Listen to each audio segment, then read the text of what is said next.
छल मिली ना नवरात्र के फल मिली ना नवरात्र के फल जबले चढ़बू नहीं गंगा जी के जल मिली ना नवरात्र के फल मिली ना नवरात्र के फल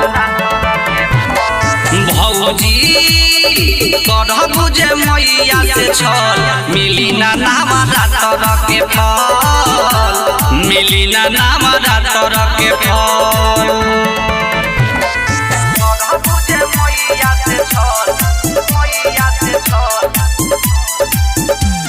मिली ना नवरात्र के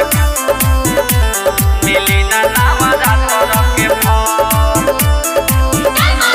जबले ना माई धीरे जइबू ना चुनरी चढ़इबू मानी ल हमर कहल धर माई के अब ध्यान पुरिया मान नमी के तोहर सहल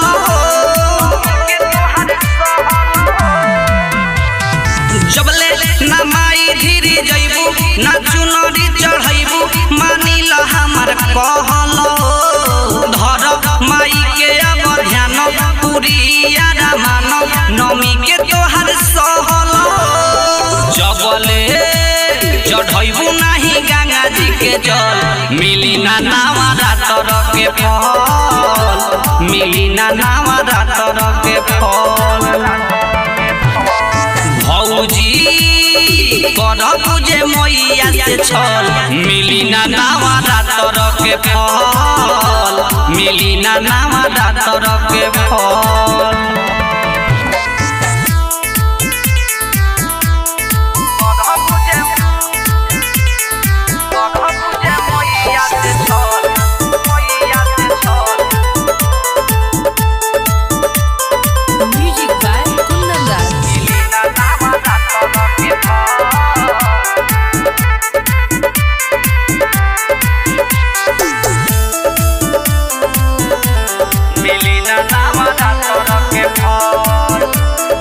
चलो ए भौजी सवेरे न कर तू देरी मैया के सहन हो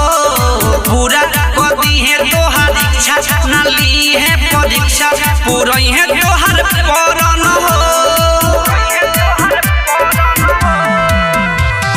चलो ए भौजी सवेरे न कर तू देरी मैया के सहन हो